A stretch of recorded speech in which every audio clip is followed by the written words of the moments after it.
Bueno,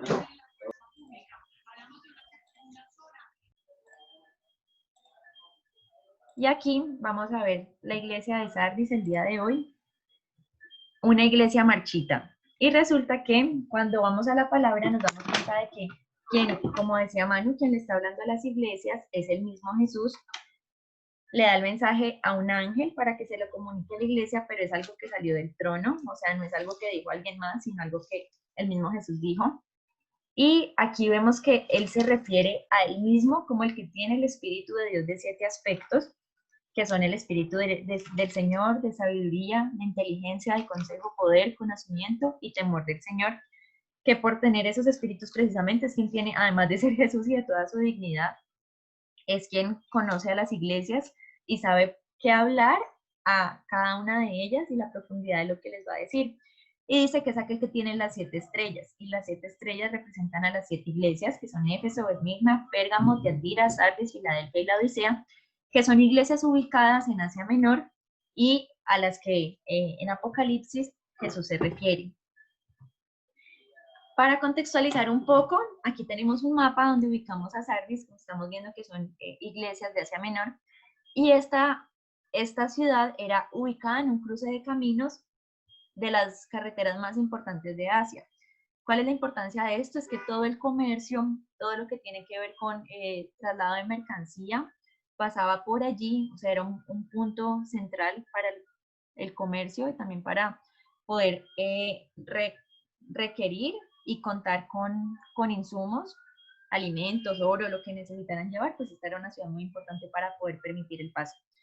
Y era una ciudad próspera, era una ciudad muy rica, también tenía abundancia de agua y de minerales, que el agua siempre ha sido un recurso, creo que alguien tiene un micrófono abierto, el agua siempre ha sido un recurso de zonas privilegiadas geográficamente, y allí se acuñó la primera moneda redonda, pues de lo que estamos hablando de el signo de moneda, y se inventó el arte de teñir lana. Entonces la lana que sale de la oveja y que solo era de un color, allí se empezó a teñir. Entonces había un componente de innovación que permitía pues que esta ciudad siguiera desarrollándose. Fue el principal centro judicial en el momento, y por eso es que en alguna de las cartas Pablo le dice a los creyentes que antes de llegar a un tribunal solucionaran el tema ellos primero. Esta ciudad fue una de las que innovó con el tema jurídico, y también dice la historia que fue atacada por Persia y por Siria. Usualmente Persia y Siria atacaban a ciudades que podían, de las que podían tener una remuneración, un componente de beneficio de tomar las propiedades o insumos que ellas tenían. Entonces quiere decir pues que había algo ahí muy rico que necesitaban esos otros reinos. ¿Y qué le dice Jesús a esta iglesia? Resulta que le dice, yo sé todo lo que haces, que tienes la fama de estar vivo, pero estás muerto. Y si nos ponemos a pensar en las palabras de Jesús, reconociendo que tiene los 7 espíritus de Dios, entre esos espíritus está el de conocimiento, de temor del Señor, y le dice que conoce todo lo que hace. Tenía fama, ni siquiera era viva, sino que tenía fama de estar viva, pero estaba muerta. Y aquí entendía que esta iglesia tuvo un avivamiento, cuando hablaban en Hechos del avivamiento de Asia Menor, esta iglesia hacía parte de ese avivamiento, o sea que tuvo un tiempo de gloria con el Señor, de un mover del Espíritu Santo muy fuerte, pero sus acciones ahora no impresionaban a los hombres y no impresionaban a Dios. Y esto habla de cuando actuamos muchas veces por protocolo más que por un corazón consciente de formar el carácter de Cristo. Ya voy a desglosar este punto. También vemos aquí que hablaba de fama. Y si vemos la fama y las personas que la tienen, habla de la percepción, la reputación que tienen los demás de ellos, pero no habla de su corazón. En este caso podemos poner a cualquier cantante, a cualquier actor, a cualquier persona que para nosotros esté relacionada con la fama, y darnos cuenta de que es alguien que tiene una imagen, puede ser a nivel mundial, regional, local, lo que sea. Tiene una imagen, pero nosotros no somos conscientes de cómo se comporta en su interior. Y esa fama era lo que tenía esta iglesia. De la puerta para afuera, como se dice, parecían vivos, pero en su corazón, en su interior, en su intimidad, no lo estaban. Y también hay algo importante, y es que así como la fama es una opinión que se ha formado, no es lo mismo que la identidad. Estamos hablando de una iglesia que tenía una reputación, pero que su identidad, su integridad, no era que estuviese viva. Y cuando veíamos el tema de estar vivo, valga la redundancia, aquí dice que tiene vida y puse como pregunta, muy sencillo, pero ¿cuántas veces nos hemos puesto a pensar en qué es lo que tiene vida? Usualmente relacionamos eso con la capacidad que tenemos de desarrollar todas las etapas como seres humanos, seres sintientes, pero cuando lo llevamos a nuestra vida espiritual, ¿qué significa? Y hay características en el desarrollo de todo ser sintiente que son crecer, ser un ser vivo, valga la redundancia, y tener energía, actividad y fuerza. Y estamos viendo de que le decía a esta iglesia, tú tienes fama de estar vivo, pero realmente no estaba creciendo ni teniendo esa energía y actividad, fuerza que todo ser vivo tiene para crecer y madurar en las etapas y seguir pues el ciclo, el curso normal de las cosas. Y dice, la iglesia de Sardis estaba muerta. Cuando vemos el significado o las palabras de Jesús, él afirma, él no les está preguntando, él les dice, estás muerta. ¿Y qué impacto tendría en nuestro corazón que Jesús nos diga eso a nosotros? Mira, pareces espiritualmente súper despierta, pero realmente estás muerta. Tu fama y lo que tú crees o consideras que las demás personas tienen una reputación de ti es de estar vivo, pero yo que conozco tu intimidad y que conozco tu corazón, veo que la vida que parece estar ahí no es, que estás muerta, y creo que es una exhortación muy fuerte para una iglesia que tuvo un avivamiento, que tuvo un momento glorioso con el Señor y que tuvo también su corazón cautivado por Él y por su presencia. Y le dice, despierta, fortalece lo poco que te queda, porque hasta lo que te queda está por morir. Veo que tus acciones no cumplen con los requisitos de mi Dios.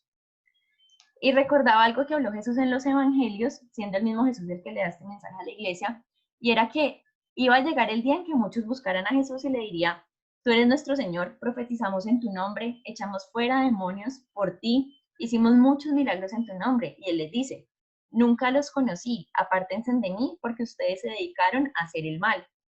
Y me preguntaba, ¿cómo Jesús puede decirle a estas personas que profetizar en su nombre, echar fuera demonios y hacer milagros en su nombre era malo? Y aquí hay algo importante y es que cuando nosotros queramos leer un mensaje, leamos el contexto completo y busquemos qué quería decir Jesús allí, porque a diferencia de muchas doctrinas, un cristianismo maduro implica que sepamos qué se está diciendo, por qué Jesús lo está diciendo, a quién le está hablando y que escudriñemos la palabra, busquemos esa profundidad y no solo quedarnos con el versículo que nosotros tenemos y pensamos que es adecuado para ese momento, para nuestra vida en un momento dado. Y veía que si uno se va antecito del versículo 22, desde el 19 dice, todo árbol que no dé fruto bueno será cortado y echado al fuego. Por eso digo que reconocerán a los falsos profetas por la clase de fruto que den. No todo el que afirma que yo soy su Señor entrará en el reino de Dios, solo entrará el que obedezca a mi Padre que está en el cielo. ¿Qué le estaba diciendo Jesús a estos hombres? Ustedes pudieron hacer muchas cosas, profetizar, hacer milagros en mi nombre, pero yo dejé muy claro que quienes entrarían en el reino serían los que obedecieran a mi Padre. Y por muy buenas acciones que ustedes hayan hecho, su obediencia no la vi en sus corazones mientras hicieron todo esto. Entonces aquí pues hay una pregunta y es, ¿leo selectivamente? Estamos viendo las iglesias, estamos buscando tener profundidad y conocer qué nos está hablando Dios para este tiempo.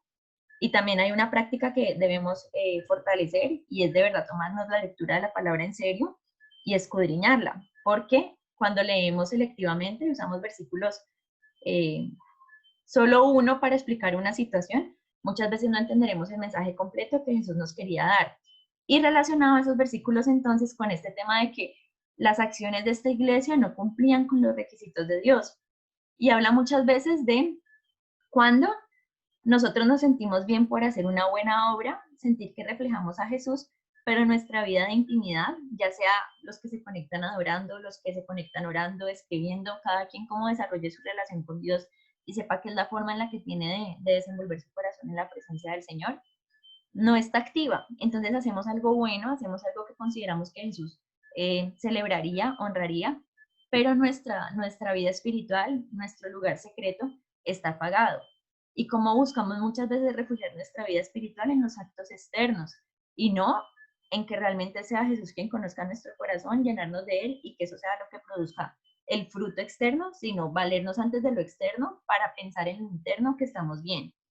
Entonces, Muchas veces hacemos algo que requiere que dejemos algo que nos gusta a nosotros, como sentir que nos estamos sacrificando por otros o sentir que estamos dando algo por otros, pero la verdadera motivación es enorgullecernos a nosotros mismos, porque sabemos que delante de Dios lo que uno entrega, que a uno le cuesta, es digno, y probablemente en ese momento no tengamos nada que presentarle en intimidad. Entonces, ¿qué hacemos? Nos valemos de lo externo, de lo que hicimos bien por otros, de lo que nos costó, para presentarlo delante de Dios, porque nuestro corazón no estaba arrepentido y no tendríamos que presentárselo.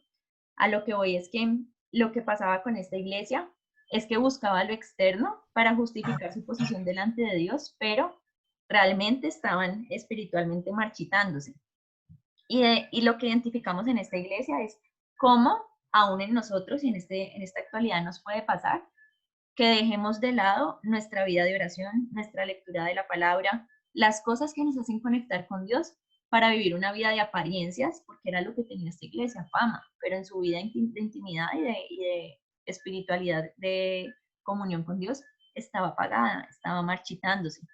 ¿Y cómo nos puede pasar que nos justificamos delante de Dios por lo bueno que hicimos por otros? Y cuando nos estamos justificando con Dios por lo bueno que hice, Señor, mira que yo hice esto, mira que yo hice esto, nos estamos pareciendo a esas personas que hicieron milagros en nombre de Jesús y muchas cosas, pero no era lo que Dios les había pedido.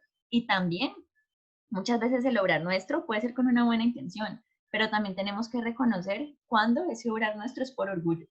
Es porque queremos sentir que hicimos algo bueno, no como consecuencia de una vida de oración, sino al contrario, por mostrar que somos hijos de Dios, pero buscarlo por las obras y sentir que somos dignos o que tenemos el valor por aquello que hicimos, que es lo que la gracia tumba por completo, porque nos dice, mira, vos no sos salvo por obra, sino por gracia, porque Jesús pagó un precio por ti de sangre. ¿Y qué les pide Jesús? Él dice, vuelve a mí, vuelve a lo que escuchaste y creíste al principio. Hubo un principio en el que Dios fue muy claro con ellos y les pide que regresen a esa primera enseñanza y reténlo con firmeza. Muchas veces también tenemos la capacidad de escuchar algo y de que entre por un oído, salga por otro, que no quede guardado en nuestro corazón, sino que simplemente haya sido contenido en vez de revelación. Y eso le pasó a esta iglesia. Arrepiéntete y regresa a mí. Si no despiertas, vendrá a ti de repente, cuando menos lo esperes, como lo hace un ladrón. Si alguien viene es porque se tuvo que haber ido. Y pensaba aquí, yo decía, Señor, o sea, te fuiste, le estás diciendo a esta iglesia que vas a venir como un ladrón, que el día que llegues no vas a saber si ellos ya están bien, que el día que tú vengas ellos no van a saber qué día será, probablemente no estén bien contigo y vas a venir de una forma sorpresiva y verás el corazón de esta gente y solo tú sabrás si estaban preparados o no para recibirte. Busca un arrepentimiento, porque siempre el arrepentimiento es dejar de hacer lo que anteriormente hacíamos eh, incorrecto ante los ojos de Dios para hacer lo que realmente le agrada. Es decir, tener una vida sincera delante de Dios, de que sus obras sean consecuencia de su cercanía con Dios, en vez de tener solo fama de estar vivos, en vez de solo buscar las apariencias y solo buscar que otros piensen que ellos están bien. Y acá dicen, sin embargo, hay algunos en la iglesia de Sardis que no se han manchado la ropa con maldad. Aquí hay una profundidad y es, si estamos viendo, para Jesús, tener fama de estar vivo pero estar muerto es maldad. ¿Y qué le dijo Jesús a estos hombres que vimos en Mateo? Hacedores de maldad. Tener fama de que espiritualmente estamos bien, cuando en nuestro interior solo nosotros sabemos nuestra alegría, lo que no hemos sanado, lo que nos cuesta perdonar, lo que nos cuesta soltar, el pecado oculto por allá, con lo que yo sigo jugando. Dice que eso es hacer maldad. Y dice, y también pues tendemos a pensar que maldad son los pecados grandes, los pecados, o más que grandes, los visibles, cuando hay cosas más profundas en las que Dios se fija a veces con mayor precisión que los pecados externos o superficiales. Y dice, ellos caminarán conmigo vestidos de blanco porque son dignos.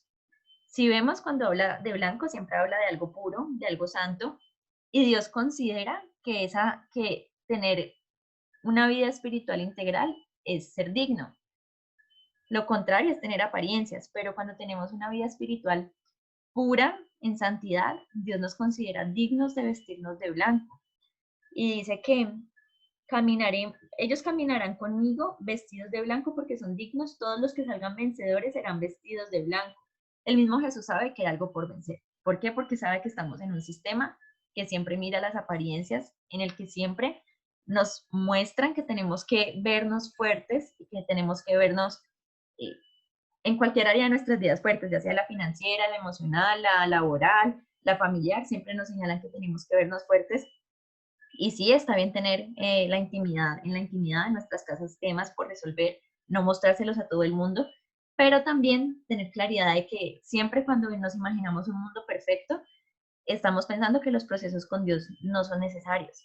Y para nuestro corazón sí son necesarios, para nuestra dependencia de Dios sí son necesarios, para nuestro carácter sí son necesarios. Entonces aquí lo que Jesús habla es que los que venzan ese tema de la fama, ese tema de las apariencias, de las máscaras, y buscan de verdad arrepentimiento, estar con Él, ser genuinos, tener una vida espiritual viva, no estar muertos, de verdad buscar estar vivos y que nuestras acciones cumplan con los requisitos de Dios, por gracia, no basados en nuestras obras, estaremos con Él vestidos de blanco. Dice, nunca borraré sus nombres del libro de la vida, eso es salvación segura, sino que anunciaré delante de mi Padre y de sus ángeles que ellos me pertenecen. Y cuando pensamos que el mismo Jesús va a anunciar delante de Dios que le pertenecemos, creo que es una recompensa más grande a estar en boca de la gente y de buscar la aprobación humana, o de querer la fama, o de querer la apariencia de cualquier persona que tenga un alto cargo en la tierra, en la iglesia, en la familia, cualquier persona que nos interese, que nos apruebe, porque el mismo Jesús va a ser el que le hable al Padre, al que nos creó, del que se sostiene el universo completo, y nos va a presentar como suyos.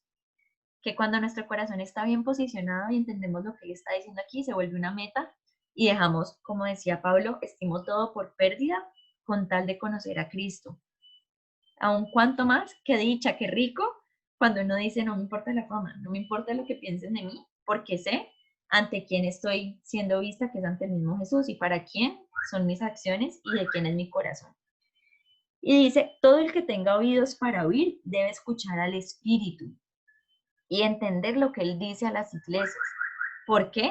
Porque el que no tenga oídos para oír al Espíritu va a escuchar al sistema. Porque el que no tenga oídos para oír va a escuchar su propio corazón en vez de al Espíritu.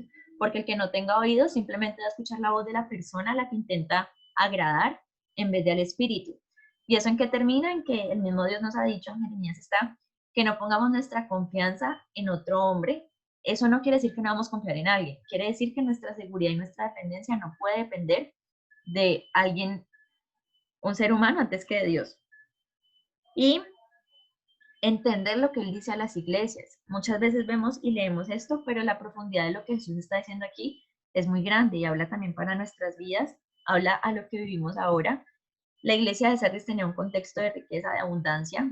Hoy la tecnología y muchas condiciones actuales hacen que podamos tener las mismas condiciones en términos de acceso a oportunidades, a servicios, a muchas otras cosas, pero nos habla a nosotros también. Estamos hablando de que lo que hemos recibido no puede permitir en nuestro corazón que lo que busquemos sea la fama en vez de estar en una posición correcta, en integridad delante de Dios y con una vida espiritual que de verdad refleje que estamos vivos porque sea la realidad. Ahora bien, Jesús decía que esa iglesia no cumplía los requisitos de Dios. Y yo decía, Señor, pero tú qué esperas de nosotros, ¿cuáles son tus requisitos? Y quiero por favor que me ayuden, voy a democráticamente escoger las personas. Voy a pedirle a Said que por favor lea Deuteronomio 10:12. Voy a pedirle a Daniel Martínez que por favor lea Primera de Tesalonicenses 4:3. Voy a pedirle a Lau Jiménez que porfa lea Primera de Tesalonicenses 5, del 16 al 18. Merce, porfa lee Miqueas 6:8. Y Vane Benítez, Efesios 5:7.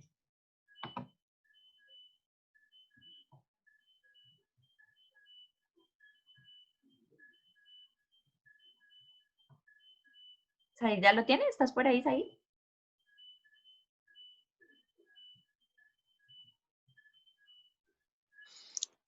Deuteronomio 10:12. Y ahora Israel, ¿qué requiere el Señor tu Dios de ti? Solo requiere que temas al Señor tu Dios, que vivas de la manera que le agrada y que lo ames y lo sirvas con todo tu corazón y con toda tu alma. Amén. Daniel está por allí. Daniel Martínez. Sí. Dale. Primera de Tesalonicenses 4:3 dice: la voluntad de Dios es que ustedes sean santificados, que se aparten de toda inmoralidad sexual. Hasta el 4, porfa, creo. Listo. Que sean santificados, que se aparten de toda inmoralidad sexual, que cada uno de ustedes sepa tener su propio cuerpo en santidad y honor. Amén.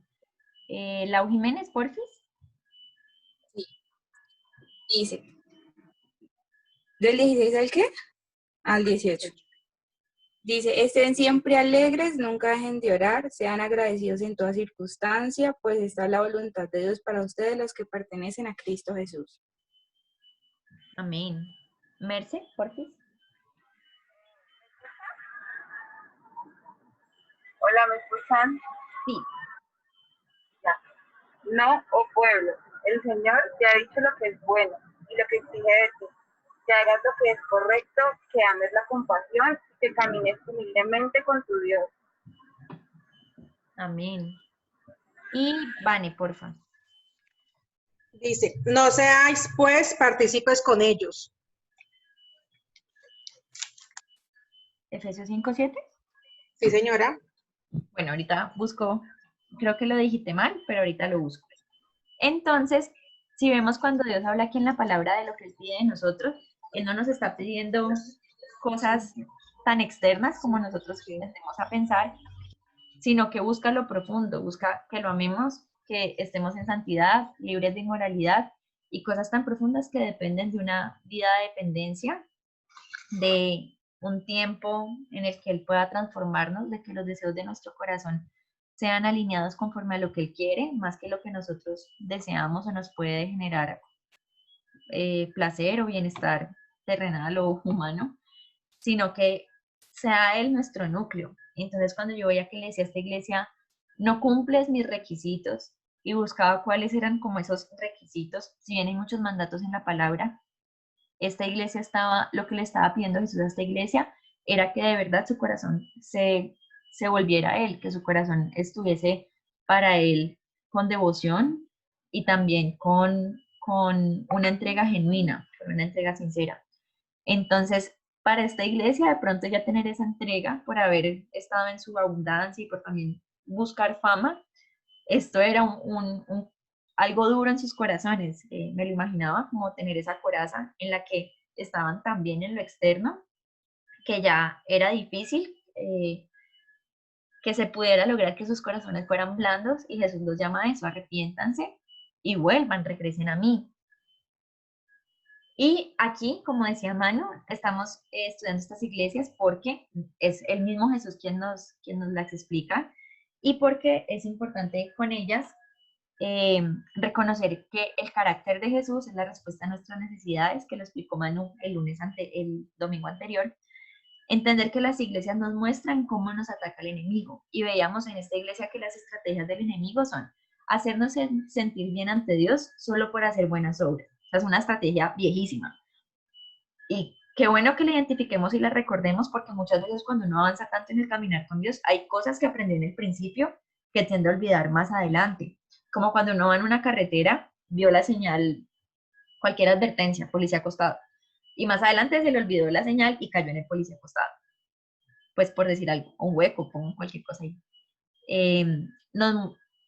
Confiar en las apariencias para el sistema es delicioso, que confiemos en las apariencias, y yo creo que el enemigo es el más agradado cuando nuestra confianza está en el qué dijo de mí, qué pensó de mí, qué reputación tengo, cómo me visibilizan, en vez de qué piensa Dios de mí. De en adelante lo demás, pues ya Dios se tendrá que, pues ya Dios se encarga de cada persona, y porque si estamos bien delante de Dios, lo que digan los demás realmente no nos debería afectar. Todo el mundo va a tener una percepción, y muchas veces por nosotros ir en contravía a lo que el sistema y la cultura quieren, van a pensar muchas cosas inexactas de nosotros o incluso nos van a atacar, pero sabemos que hay un Dios ante quien rendimos cuentas y quien nos defiende ante toda circunstancia. Y aquí hay algo muy importante y me llamaba mucho la atención y quiero que hagamos énfasis en esto, y es una estrategia del enemigo es que despreciamos el fuego del Espíritu Santo. Yo decía, Señor, pero ¿cómo así? ¿Cómo puede pasar eso? Sí, pues el Espíritu Santo es un núcleo, es sumamente importante en nuestra vida espiritual. Y veíamos que en esta iglesia Jesús le dice, fortalece lo poco que te queda, porque hasta lo que te queda está a punto de morir. Esa iglesia aún tenía algo pequeñito por allá en su corazón que necesitaba esa chispa, esa llama del Espíritu Santo para fortalecer un corazón, para fortalecer una vida espiritual. Y si él está hablando de que aún ese poco estaba a punto de morir, era porque hace mucho tiempo el fuego del Espíritu Santo había dejado de estar avivando esos corazones. Y algo que me parece aquí importante es que aún estando apagados, hay una chispita muy en el interior que con el fuego del Espíritu Santo puede volver a encenderse. Como cuando hay un pedacito de carbón prendido, que si alguien sigue soplando, puede generar que el carbón se encienda completo. Eso pasaba en esta iglesia. Tenían algo aún pequeñito que podía volver a tener ese fuego. Pero ahí dice Jesús, el que venza, que es el que recibe y el que atiende el fuego del Espíritu Santo, pues estará vestido de blanco con él. Pero al que no, dejó morir esa chispita del Espíritu Santo. ¿Y cuántas veces de pronto en nuestra vida no hemos dejado que el Espíritu Santo no haga lo que tiene que hacer? O despreciamos, o el Espíritu Santo nos está hablando y ponemos duro nuestro corazón, cerramos nuestros oídos y simplemente queremos pensar que estamos bien como estamos, pero el Espíritu Santo sigue martillando y diciendo, mira, trabaja esta área, hace esto, perdona a esta persona. Y esta iglesia tuvo dos opciones: vencer, estar con Jesús, es decir, fortalecer ese poco que le quedaba, hacer caso cuando Jesús les dice despierta, o simplemente ignorarlo.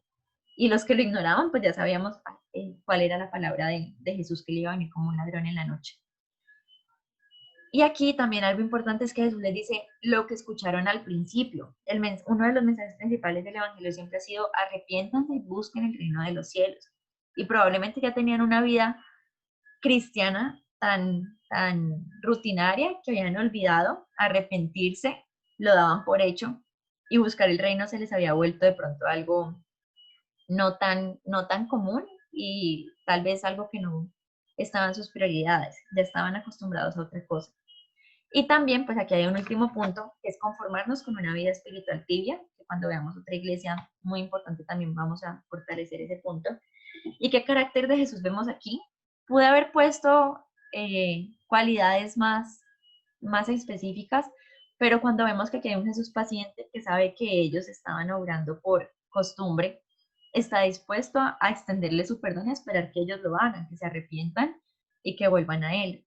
Mansedumbre, ¿por qué? Porque en toda disciplina hay amor, porque los que son padres, creo que solo Vale y Juan, están aprendiéndolo, van a aprenderlo, aún estamos muy jóvenes, pero, bueno, aquí está Vani. Saben que muchas veces disciplinar cuesta y a un padre le duele el corazón hacerlo, pero sabe que es necesario para el bienestar de su hijo. Asimismo Jesús lo vio en esta iglesia, lo consideró necesario para volver a tener sus corazones.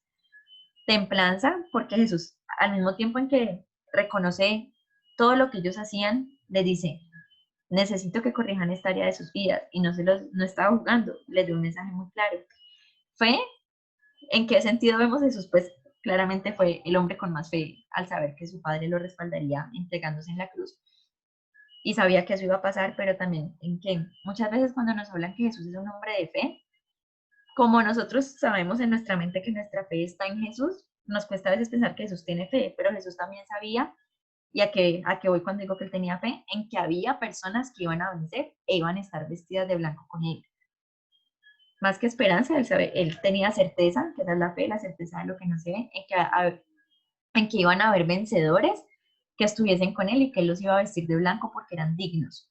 Bondad, porque aún deja la puerta abierta que los que venzan, a los que se arrepientan y lo busquen nuevamente, puedan estar a su lado, puedan volver a estar en una posición correcta delante de él, nunca borrar sus nombres del libro de la vida y anunciar delante del Padre y de los ángeles que ellos le pertenecen.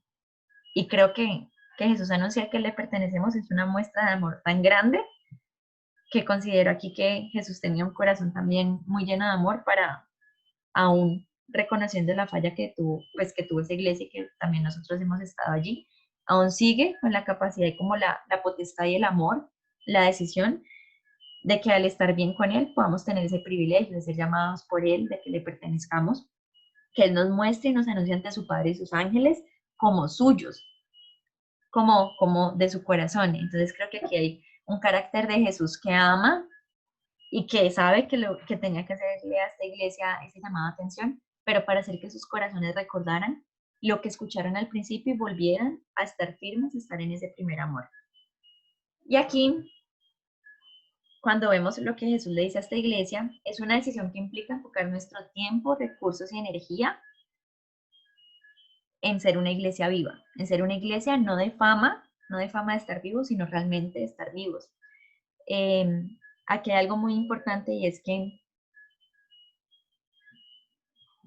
aquí puse, cuando uno está en el colegio y está aprendiendo, iniciando sobre el tema de biología de los seres vivos, lo que a uno le muestran es un animal o una rosa.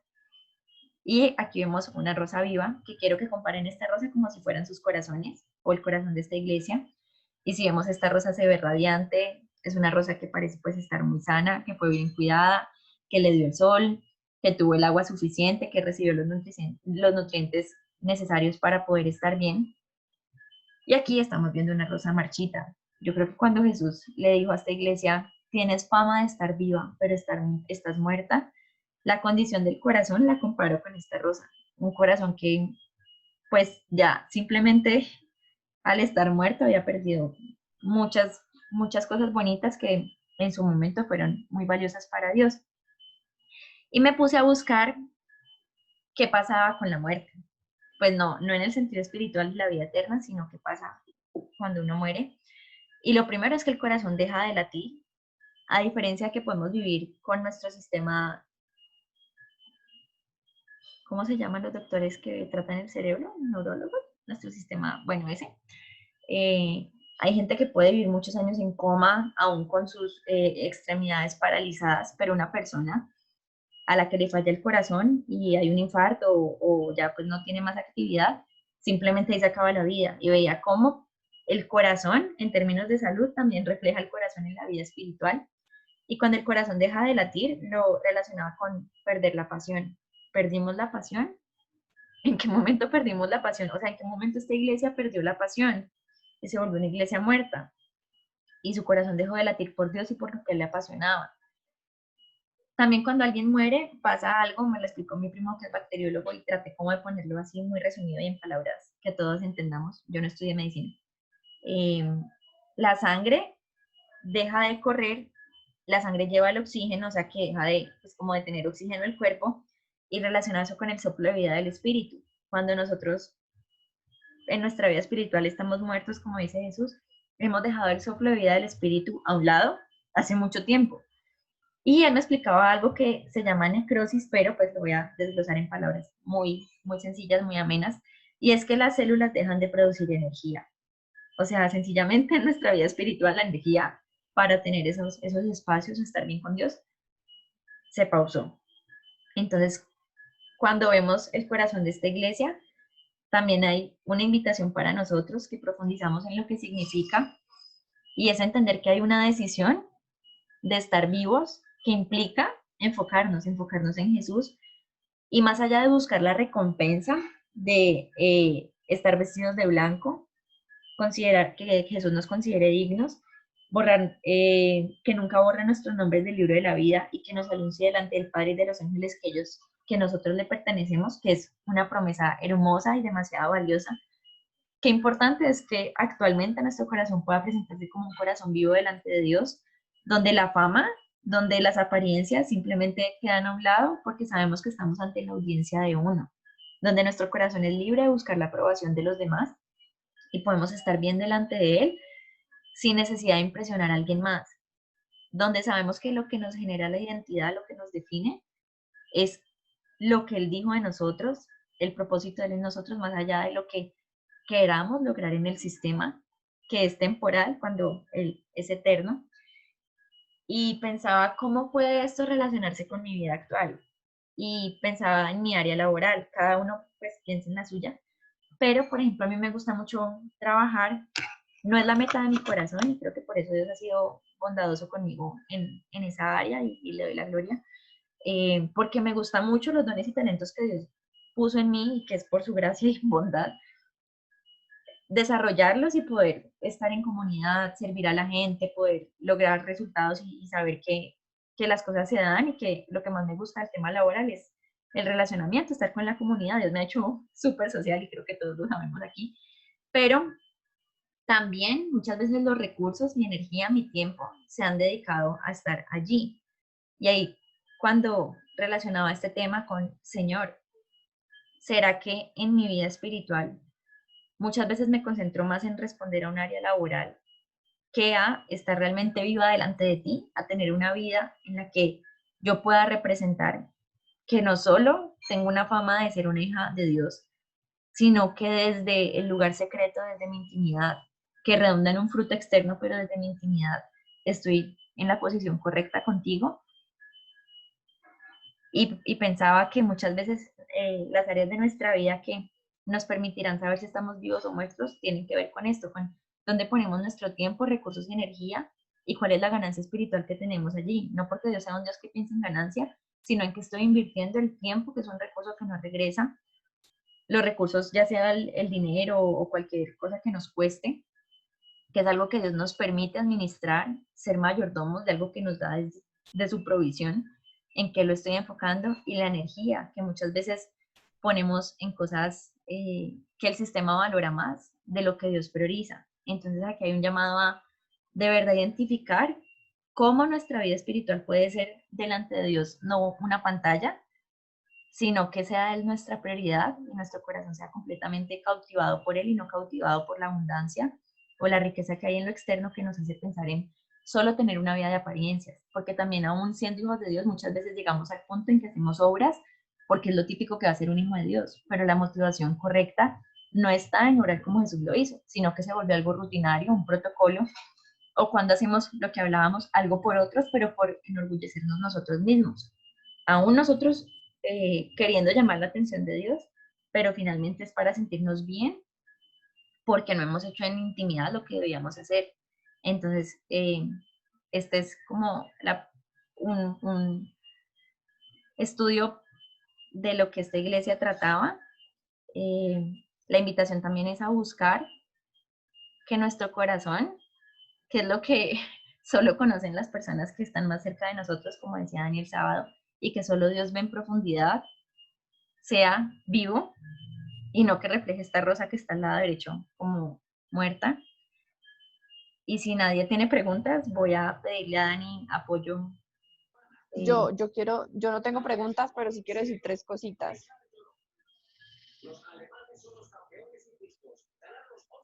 ¿Sí puedo? ¿Sí? Sí, mano, bueno. prosigue. Bueno, la primera es que hay algo que me parece súper importante como aclarar y de pronto no sé si pues para todos es claro, valga la redundancia, y es que cuando hablamos de esta iglesia, de que pues como que tiene fama de estar viva pero está muerta, no estamos hablando de una iglesia que estuviera haciendo cosas malas, ¿sí? O sea, era una iglesia que estaba haciendo lo bueno, pero que estaba haciendo lo bueno para el ojo del hombre y no lo bueno para el ojo de Dios, ¿sí? Entonces, por eso es tan importante que nosotros cultivemos esa cultura de orar y de leer la palabra para saber qué es lo que Dios quiere, porque o si no, yo voy a estar haciendo cosas que aparentemente son buenas, pero claramente puedo no estar agradando a Dios. Entonces, tenemos que tener muy claro que si nosotros estamos adorando al hombre, claramente no estamos adorando a Dios, porque lo dice la palabra y es muy claro, no podemos servir a 2 señores al mismo tiempo, haciendo la referencia al dinero y a Dios, pero también nosotros tenemos como unos ojos a los que siempre buscamos agradar, que son los ojos del hombre. Lo segundo, quería contarles también una historia que me parece muy apropiada como para poder traer a colación esto, y es la historia del rey Saúl, que fue el primer rey que se estableció en el pueblo de Israel, cuando ya pues como que fueron organizados todos y ya el Señor les dijo, bueno, ustedes van a tener un rey. Entonces se estableció Saúl como rey y el profeta, no me acuerdo qué profeta era, pero un profeta vino y le dijo a Saúl qué era lo que tenía que hacer en Amalek. Ellos iban a enfrentarse con los amalecitas y le dio unas instrucciones muy claras. Le dijo, tienes que acabar con absolutamente todo lo que veas. Hombres, mujeres, niños, inclusive su ganado y todo eso. Y simplemente Saúl, porque pensó que lo que estaba haciendo estaba bien, dijo, no, pues yo voy a dejar este ganado que está tan bonito, que está como perfecto para sacrificarlo al Señor, y voy a dejar al rey, porque qué pesar, pobre rey de los amalecitas, pues como que me da mucho pesar de él, como que lo voy a dejar vivo. Y obviamente cuando el Señor se dio cuenta, a través del profeta le mandó a decir a Saúl que eso era una abominación para el Señor, porque él no había seguido la instrucción que él le había dado. Y la respuesta de Saúl, Señor, pero es que yo guardé este ganado que estaba limpio para poder presentarte ofrendas a ti. Y de verdad lo que el Señor está esperando no es una ofrenda que nosotros pensemos que está bien, sino la ofrenda que Él sabe que está bien, que es nuestra obediencia. Entonces, que de verdad podamos como que pensar y considerar como que en esta historia el trasfondo real, porque al final lo que Saúl hizo fue una embarradísima delante de los ojos de Dios, porque al Señor no le interesaba tener ese sacrificio, y si le hubiera interesado, el Señor mismo le hubiera dicho. Y lo que sucedió después fue que ese mismo rey que quedó por ahí vivo tuvo hijos, y ese mismo tuvo hijos, hijos, hijos, hijos y muchos más, y mediante, digamos, de esta raíz se presentó un casi genocidio horrible al pueblo de Israel más adelante, que fue solo detenido por una mujer, que fue Esther. Entonces, las implicaciones de lo que cometió este hombre fue más adelante perjudicar a su pueblo, y eso pasa también con nuestro pecado y nuestra maldad, ¿sí? Porque sabemos que nuestro pecado al final maldice nuestras generaciones. Entonces, es como para traer un poquitico a contexto esa historia. Y lo otro que me parece espectacular y que quiero que como que todos nos podamos llevar en el corazón es que el deseo de reconocimiento no está mal. O sea, es algo que está en nuestro corazón, pero es algo que no puede estar ante los ojos del hombre, sino que debe estar ante los ojos de Dios. Por eso es muy hermoso cuando el Señor termina de escribir como las recompensas de si esta iglesia permanece fiel, y es que va a ser famosa en el reino de los cielos, que va a ser anunciada ante el Padre y ante los ángeles. Entonces es como que podamos poner nuestro corazón realmente en esa perspectiva eterna de decir, a mí no me interesa realmente ser reconocido aquí en la tierra, que porque hice, que porque no hice, sino que me interesa de verdad ser reconocido en el reino de los cielos. Y yo pensaba solamente en Jesús. Todo el mundo estaba esperando a un Mesías que viniera a liberar al pueblo de Israel de la opresión que estaban ejerciendo las otras naciones sobre ellos. Pero Jesús hizo algo mucho más profundo que agradó al Padre y que agradó obviamente a todo el mundo en los cielos. Entonces, me parece que es una perspectiva muy linda de saber cómo Jesús al final no llenó las expectativas del Sanedrín y de muchas personas pues que estaban esperando al guerrero pues que venía a luchar con armas y todo eso, pero realmente lo que él hizo fue mucho mayor, porque él lo que hizo fue abrirnos un camino completamente libre para poder acceder al Padre cuando nosotros necesitemos. Entonces, como que siempre nuestra mente está de verdad posicionada en eso, no sentirnos mal por querer ser reconocidos, pero saber que nuestro reconocimiento tiene que estar arriba, no tiene que estar aquí en la tierra con ninguna persona, ¿sí? Los que trabajamos principalmente con nuestros jefes, cuidémonos muchos de eso, de verdad, y que nuestro jefe más importante esté en el reino de los cielos. Amén, Manu, muy chévere, muy cierto también. ¿Alguien tiene algún aporte o alguna pregunta? Bueno, pues yo sí quería también compartirles algo de también, yo creo que Dani también lo estuvo diciendo, pero es una iglesia, o sea, una de las advertencias que Jesús le hace a esta iglesia, obviamente, es algo que todos tenemos que recibir, porque pues es un mensaje que Jesús les está dando nos está dando a nosotros primeramente, que nosotros hacemos parte de la iglesia.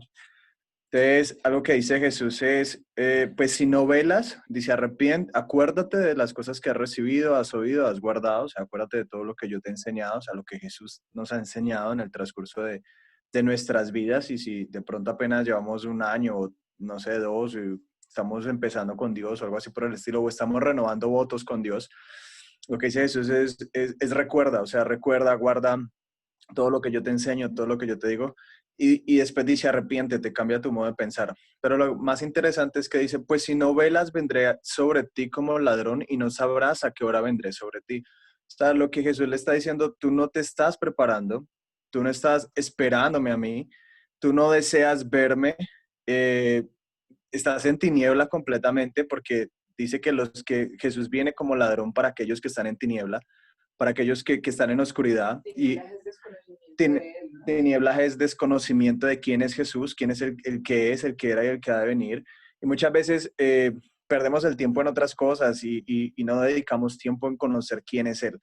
Entonces, obviamente, lo que dice aquí es que me acuerdo de Mateo 5, Mateo 6 y Mateo 7, que dice, si tú crees que estás en luz, que tu ojo está lleno de luz, pero si no has revisado bien qué es lo que estás viendo y de qué te estás llenando y qué es lo que estás contemplando, todo lo que hay en ti es tinieblas. Es decir, que la luz que tú crees que hay en ti realmente son densas tinieblas. Y obviamente es algo que Dios nos está hablando a llevar a un cambio total y a exponernos a la luz de quién es Jesús y a exponer quiénes somos nosotros, ¿no?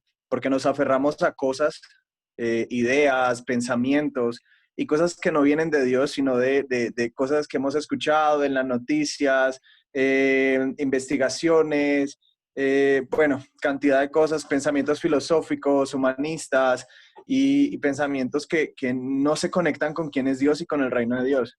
Pero después dice la recompensa para esta iglesia es el que venciere será vestido de vestiduras blancas y no borraré su nombre del libro de la vida. O sea, le está diciendo a esta iglesia es cambia lo que tú crees que es vida, porque de verdad estoy a punto de borrarte, o sea, estoy a punto de quitarte tus privilegios.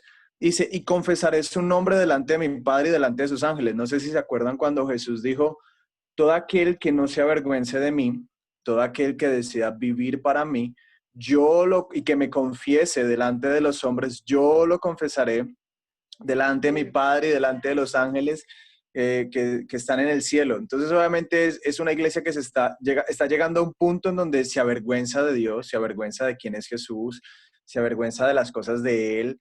Qué boleta creer en Dios, qué boleta que la gente piense, sí, que la gente dé cuenta que yo soy cristiano, qué van a decir.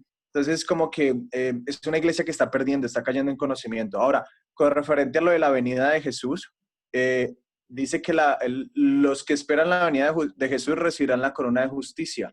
Cuando usted lee Mateo 5, Mateo 6 y Mateo 7, habla de que la justicia, las obras de justicia es ayudar a los necesitados, oración, ayuno, y todo esto hacerlo no para recibir las alabanzas de los hombres, sino hacerlo en lo secreto, buscando la aprobación del Padre. Entonces, si nosotros no estamos practicando la justicia, quiere decir que, pues obviamente esta iglesia lo que estaba haciendo eran otras obras, que no eran obras de justicia, y se estaba llenando de una cantidad de cosas que pues a Dios no le mueven completamente. Lo que decía mano de Saúl y lo que decía Dani de profetizar y hacer milagros y cosas así. O sea, a la final a Dios eso pues, le va y le viene. Lo que Dios quiere es que nosotros estemos conectados con Él, ayunemos, oremos, conozcamos sus palabras y ayudemos al prójimo. Ya, sencillo.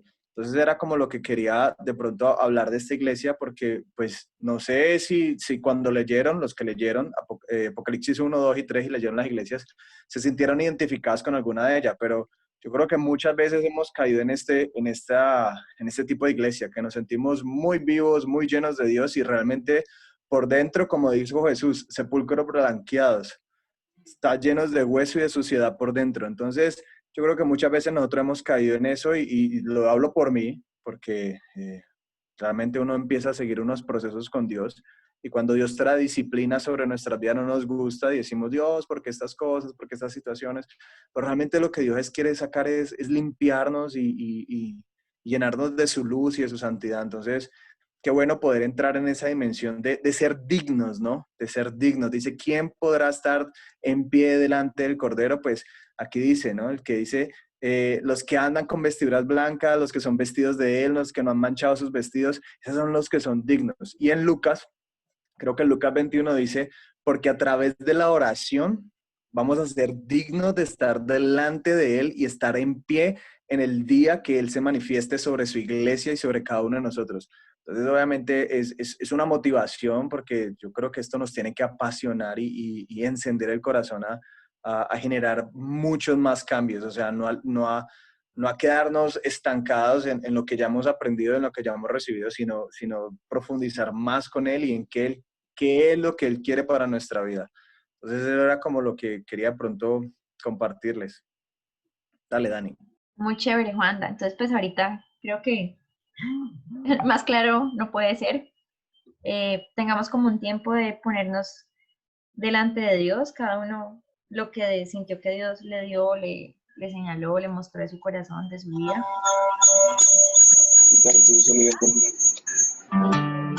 Y que sea un tiempo de Dios, si bien estamos en Zoom, lo más importante es que libres de apariencia, aún de nosotros aquí en la reunión, y aún buscar estar libre de apariencias ante los demás, cualquier área que tenemos, y buscar ese corazón que está vivo delante del Señor.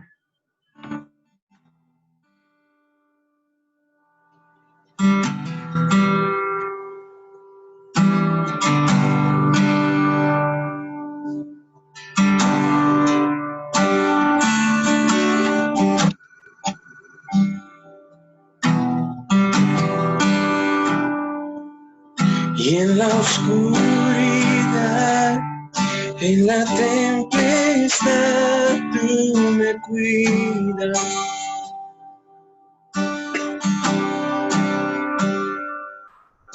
En mi dificultad, me levantaré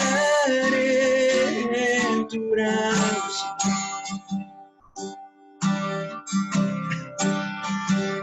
Por el fuego andaré y no me quemaré. Tu espíritu aviva mi alma. A la cruz miraré, mi temor dejaré.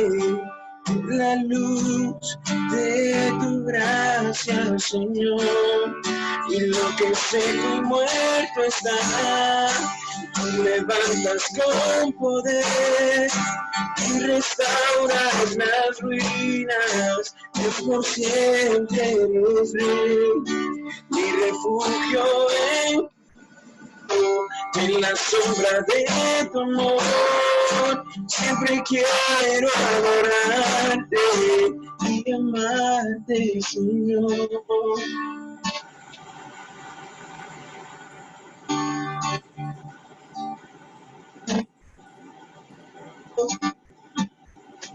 Nunca está tu promesa.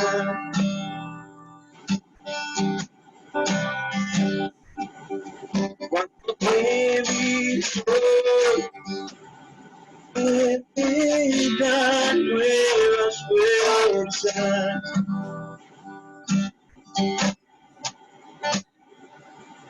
El fuego andaré y no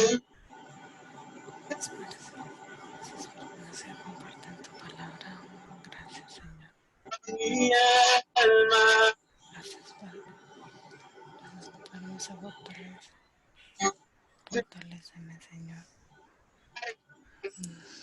Me desvíe de tus caminos, Señor.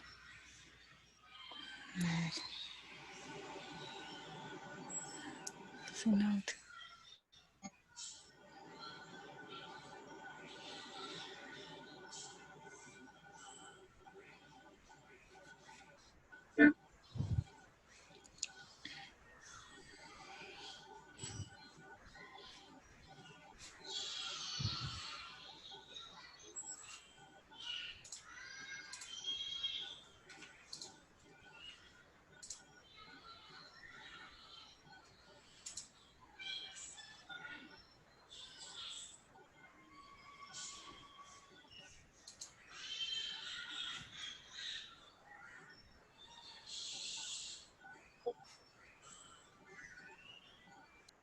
tu amor. Siempre quiero adorarte y amarte, Señor.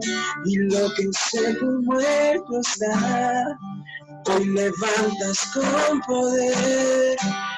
Restauras mis ruinas, Dios por siempre eres rey. Mi refugio encuentro, en sombra de tu amor. Siempre quiero adorarte y amarte, Señor.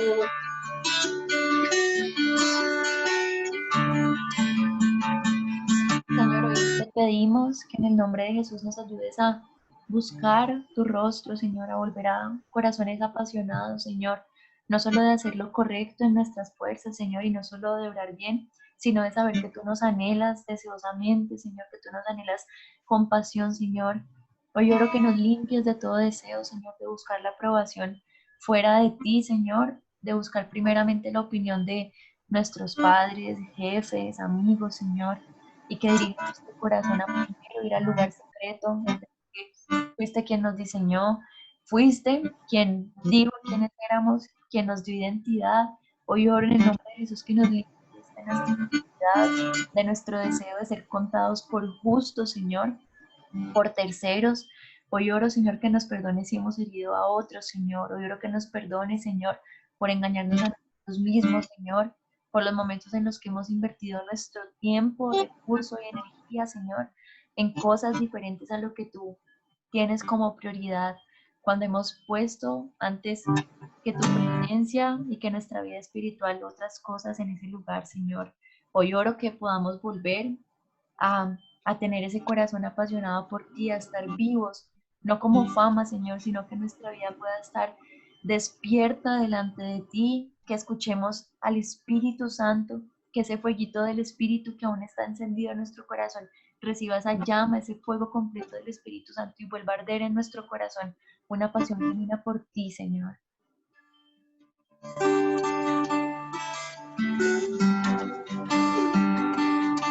Apasionados por ti.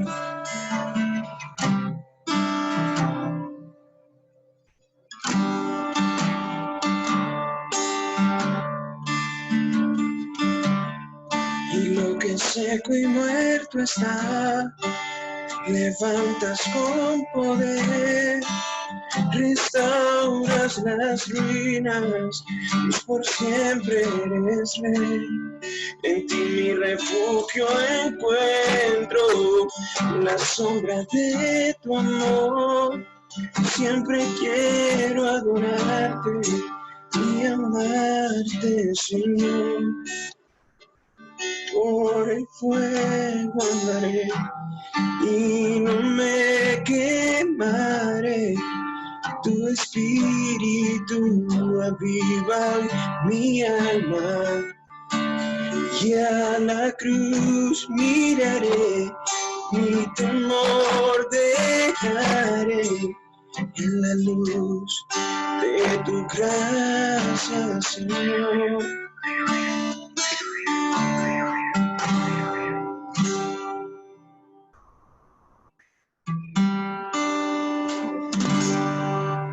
Amén. Entonces, la idea es que estemos de verdad con un corazón expectante a la presencia de Dios, que estemos delante de Él y que busquemos no solo ser dignos, no solo esa recompensa que es grandiosa y que es espectacular, sino de verdad dejarnos apasionar y poder, si Él bien lo hará, nos llamará y nos presentará ante el Padre y los ángeles y todo lo que habló en esa palabra, es que nuestro corazón pueda estar vivo y vivir el cielo en la tierra mientras estamos aquí. Les damos las gracias por escuchar este mensaje y de verdad oramos que se quede en sus corazones, que la verdad de Jesús nos sostenga, nos afirme y sea el ancla de nuestra alma en estos tiempos en los que estamos. Bien, Dani, gracias a ti. Amén, muchas gracias, Dani, estuvo muy bueno.